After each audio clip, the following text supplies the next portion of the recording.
All right. So, hey everyone, welcome back. Welcome back to another exciting video. And in this video, we are going to talk about something known as write ahead log. So, system design के अंदर, when you talk about scaling and you talk about bottlenecks on database insertions, this technique that is write ahead log बहुत ज़्यादा काम में आती है. सो इस video के अंदर समझते हैं that what is the problem statement behind what is this solving and क्या प्रॉब्लम स्टेटमेंट है what is the bottleneck what is write ahead log and going to be super fun video so with that let's start with the video. All right, so before starting of with the write ahead log क्या होता है क्यों होता है उससे बड़ी चीज़ है let's understand the problem statement let's resonate with the problem. Okay, so एक टिपिकल आर्किटेक्चर कैसे दिखता है? अगेन पूरी कहानी कहाँ से शुरू होती है that you have a client. Okay, and client कौन होता है? Anyone who is using your application your server anything that's your client. तो क्लाइंट क्या करता है? क्लाइंट आपके सर्वर के ऊपर एक रिक्वेस्ट करता है. So you have a server layer. So this server can be your Node.js server, Java server. It can be any kind of a server. And ये server क्या करता है? It uses a database. This is very important. यहाँ पे थोड़ी सी कहानी change होगी. A database for data storage. क्यों use करता है? The first thing is क्यों चाहिए मुझे एक डेटाबेस सिस्टम? लाइक अगर आपने एक सब्जेक्ट पढ़ा होगा नोन एज DBMS, क्यों है ये इतना बड़ा subject? Database management system. Do I really need a system to store a data? I mean data store होता ही क्या है? जस्ट किसी चीज़ को डिस्क के ऊपर राइट करना, दैट्स अ स्टोरेज. तो मैं अपने सर्वर के ऊपर भी तो सेम चीज़ कर सकता हूँ ना कि अगर मुझे कोई भी डेटा स्टोर करना है, you know there is an FS module in your Node JS, right? File system module. आप फाइल्स के ऊपर डेटा को स्टोर कर दो ना, क्या ही फ़र्क पड़ रहा है? But because the data is the core of every application, the data is always available in a quantum of data, like बहुत सारा होता है एंड उसका रिट्रीवल एल्गोरिदम्स बहुत सारी होती हैं, उसको इंसर्ट कैसे करना है, उसके ऊपर ड्यूरेबिलिटी इंश्योर करना. There is a lot of terms and a lot of headache that comes around the data. So अगर हम एक डीबी की बात करते हैं, डीबी का काम ultimately at the end of the day क्या होता है कि जो भी आपकी डिस्क है, जो भी आपने एसएसडी अटैच की हुई है, उसके ऊपर राइट करना. बट उसके ऊपर रॉ राइट नहीं करना है, उसके पहले वो बहुत कुछ करता है. फॉर एग्जाम्पल, वो बी प्लस ट्रीज बनाता है, right, to store the data. It indexes your data, updates a lots of primary and secondary indexes.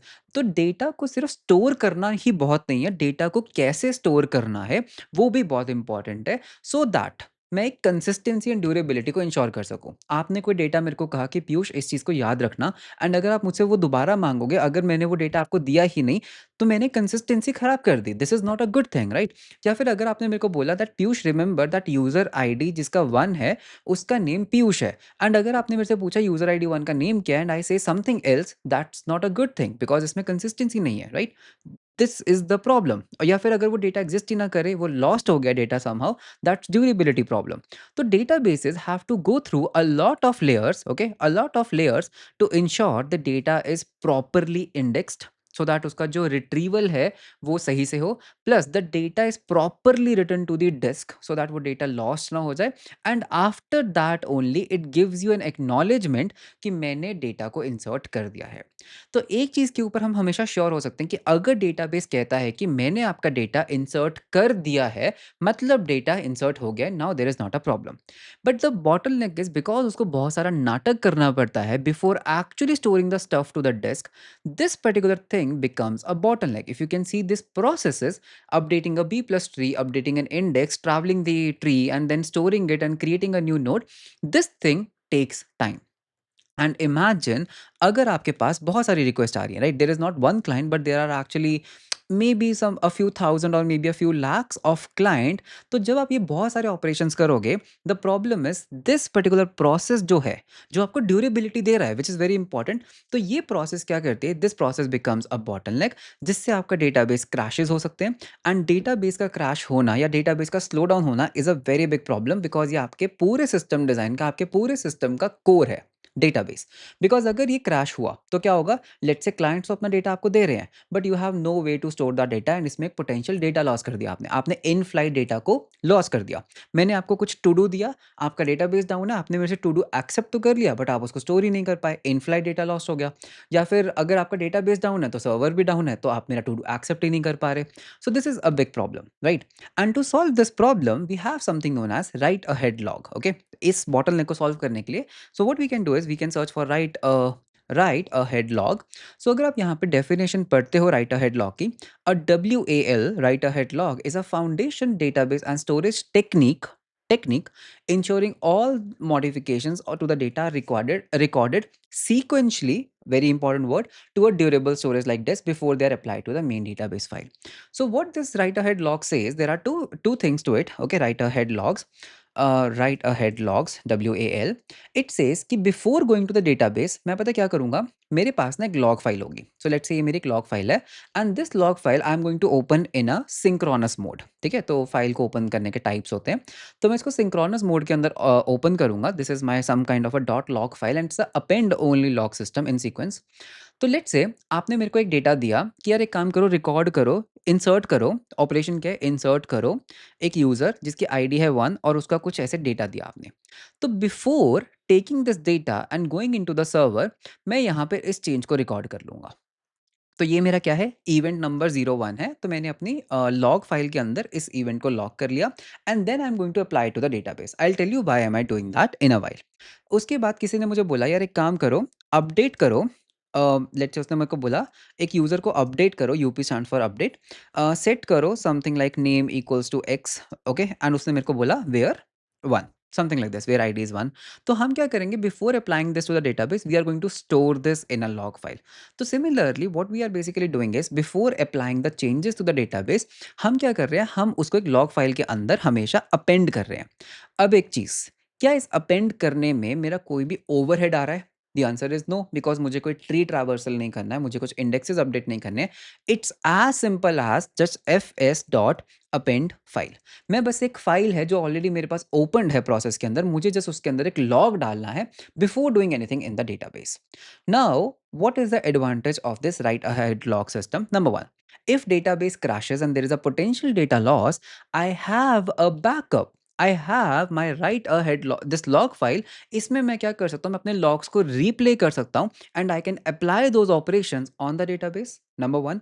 Number two, it can act as a sweet bottleneck or a rate limiter कि मैं एक काम करता हूँ ना, मैं synchronously कभी database में लिखूंगा ही नहीं. I can create a small process. Okay, what I can do is I can create a small process which is regularly watching this file and then applying those changes into a database. तो हो सकता है मेरे पास जो incoming data that is like millions of query per second, but मैं database के अंदर still उसको एक controlled format में एक batch करके insert कर सकता हूँ so that मेरा database overwhelm ना हो जाए. So what I can do, in every second I can pick up 10 queries and batch insert, 10 queries and batch not insert really and execute. So this is also an advantage of doing a write ahead log system. So this is basically what a write ahead log. तो इसमें core principle क्या है आपका, आप पहले lock करते हो, transaction changes update OX are written to an append only log file पहले, then you apply the changes later. The system updates the actual data structure जो आपके टेबल्स एंड इंडेक्सेस और जो डेटाबेस है only after the VAL entry has been added, and then there is a crash recovery. If server restart, the database replace the write ahead log file, okay, and then restarts and recovering uncommitted states. तो basically आप एक maintain करते हो कि मैंने last तक कहाँ तक डेटा को रीड किया था and then you can replay those logs and you can insert that. तो इससे डेटा लॉस नहीं होगा. अब इसके बेनिफिट क्या है? Number one, there is a durability and atomicity, guarantees that completed transaction survive a system failure. Database ही down हो गया, कोई बात नहीं, राइट हेड लॉक्स फाइल के अंदर तो पड़ा ही है. There is a faster performance because मैं डायरेक्टली डीबी के ऊपर डिपेंडेंट नहीं हूँ. इट्स अ लॉग फाइल के अंदर अपेंड करना कुछ भी हमेशा बहुत फास्ट और बहुत ईजी होगा because we are not updating anything, it's just a write operation, right. And of course the replication, the VAL serves as a absolute history of changes allowing secondary systems to read and replicate the modifications. तो अगर we have multiple replicas of my database, they can also rely on my log file to see what has changed and apply those changes. तो replication में भी help करती है. So let me tell you a real world use case. Postgres internally use करता है इस चीज़ को. Okay, it internally uses this write ahead log system. And यहाँ पर ना एक बहुत अच्छा article भी है Netflix का, just in case you want to read that. So I'll just search for Netflix. तो Netflix का here is that आर्टिकल जिसको मैं आपको हाईली रिकमेंड करूंगा to read, building a resilient data platform with write ahead log system. And इसमें इन्होंने even data structures भी दिए दैट हाउ वी लॉग. तो you can see this is the structure of the message. String एक name space है, तो because कुछ data आपका काफका में प्रोसेस होता है, कुछ डेटा आपका जैसे SQS में प्रोसेस होता है, तो name spaces, life cycle, payload and what is the response to every log file. And then you can see कि SQS में अगर वो डेटा जा रहा है तो हम उसको कैसे लॉग करते हैं. तो आई वुड हाईली रिकमेंड एक बार खुद जाके इस आर्टिकल को जरूर पढ़ना, दैट हाउ बिकॉज़ नेटफ्लिक्स के पास बहुत सारा डेटा है, बहुत सारे इवेंट्स हैं, people are signing up, making payments, updating something, updating the watch history, they are adding movies, removing movies. So Netflix is a data platform, बहुत सारा डेटा इधर से उधर मूव करता है। So do read out this article that how they have built this write ahead log system. There is one more article by Uber write ahead log moving away from Postgres. So they have recently added an article of Uber. I misspelled Uber. Yes. So why Uber engineering switched from Postgres to this thing? I think, yeah, this is the one.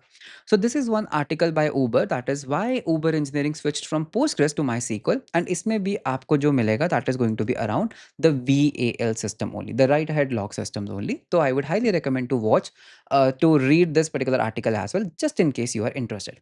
But the core idea, a beginner level idea, it's much more complex than that, but a beginner level idea of what is write ahead log system and what is the problem statement has been discussed in this video. So I hope that you got to learn something new. So this was all about this particular video, a short crisp video. So मिलते हैं हम आपको next video के अंदर। Video कैसा लगा आप मुझे कमेंट्स में ज़रूर बताना। वीडियो अच्छा लगा तो लाइक एंड सब्सक्राइब ज़रूर करना। मिलते हैं हम आपको नेक्स्ट वीडियो के अंदर। Until then bye bye and take care.